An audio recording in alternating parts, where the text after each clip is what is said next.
पोशाख the clothing hub मुंढा Selu. पोशाख मुंढा सेलू.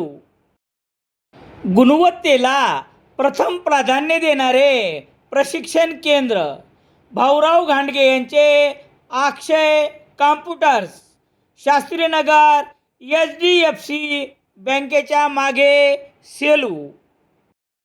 सेलू शहरातील मयत अनिकेत शेरे प्रकरणाचा तपास आता स्थानिक गुन्हे अन्वेषणामार्फत करण्यात येईल, अशी माहिती नांदेड परिक्षेत्राचे पोलीस उपमहानिरीक्षक शहाजी उमाप यांनी गुरुवार 12 मार्च रोजी सेलू येथे मयत अनिकेत शेरे यांच्या परिवारास दिली आहे.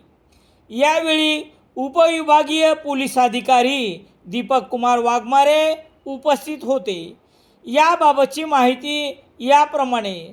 स्थानिक पोलीस आणि रेल्वे पोलीस यांच्यात समन्वयाच्या अभावाने आणि राजकीय दबावामुळे मयत अनिकेत शेरे प्रकरणाचा तपास फिर्यादीऐवजी आरोपींना न्याय देण्यात पोलिसांनी वेळेचा अपव्यय करून वारंवार फिर्यादीचे मानसिक खच्चीकरण केले, असा आरोप मयत अनिकेत शेरे यांच्या नातेवाईकांनी केला आहे.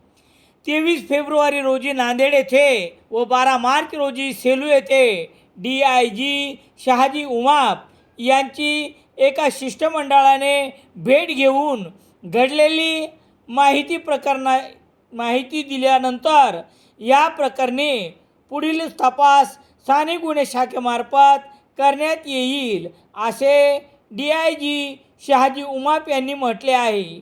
दरम्यान या घटनेचा तपास स्थानिक गुन्हे अन्वेषणामार्फत करण्यात यावा या मागणीसह इतर मागण्यासाठी मयत अनिकेत शेरे यांचा परिवार गुरुवार 12 मार्चपासून उपविभागीय अधिकारी कार्यालय सेलू यांच्यासमोर बेमुदत धरणे आंदोलनासाठी बसणार होते. तत्पूर्वी DIG शहाजी उमाप यांची भेट घेण्यात आली आणि त्यांनी उपोषणकर्त्याच्या भावना, या प्रकरणातील वस्तुस्थिती पाहिली आणि हे ऐकल्यानंतर तात्काळ संबंधितांना सांगितले धरणे आंदोलन मागे घेण्यात आले.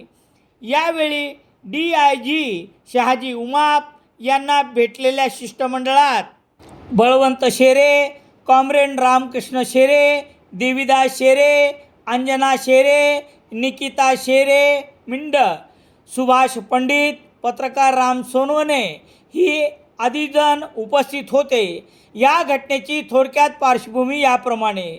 सेलू शहरातील मोंढा परिसरात एका कापड दुकानावर काम करणाऱ्या 2 कामगारापैकी एकाने आपल्या मित्रासोबत असे 3 जण रेल्वेने 9 फेब्रुवारी 2025 रोजी गेले असता यापैकी 2 जण पूर्णा रेल्वे स्टेशन येथे उतरले, तर अनिकेत शेरे याचा मृतदेह त्याच दिवशी रात्री 10 फेब्रुवारी 2025 रोजी रेल्वे पोलिसांना आढळून आला.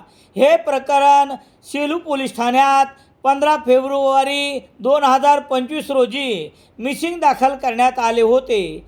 यानंतर न्यायालयाच्या आदेशानुसार या प्रकरणी आरोपी श्याम फोपसे आणि संजय जाधव यांच्यावर 1 फेब्रुवारी 2026 रोजी गुन्हा दाखल करण्यात आला होता. पोलिसांनी 7 दिवसाच्या घेण्यात आलेल्या PCR नंतर आरोपीची न्यायालयात रवानगी करण्यात आली होती.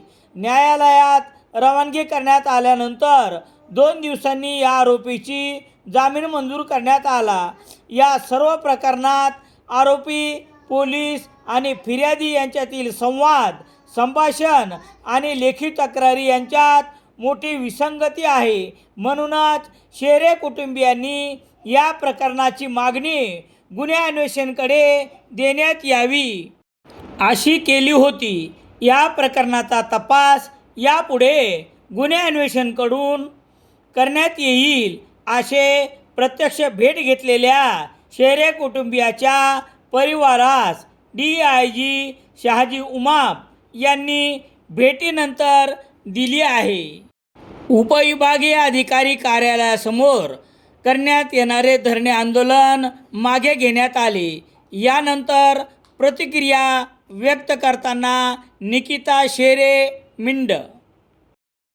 आपण आज SDM कार्यालयाच्या समोर उपोषणाला बसणार होतात आणि आज 12 तारीख आहे. आपल्या उपोषणाच्या संदर्भात काय माहिती द्याल? इथे SDMचे DIG आलेले होते DYSP ऑफिसला. त्यांनी सांगितलं की तुमची मागणी आम्ही पूर्ण करतो. त्यांनी गुन्हे अन्वेषण मार्फत तपासणीचा आम्हाला आदेश दिला, देतो म्हणले, करतो म्हणल्याबद्दल त्यामुळे आम्ही हे उपोषण थांबवत आहोत. इंडियन एक्सप्रेस वृत्तसमूहाचे मराठी दैनिक लोकसत्ता घरपोच मिळण्यासाठी Balaji newspaper agency, bus stand, Selu.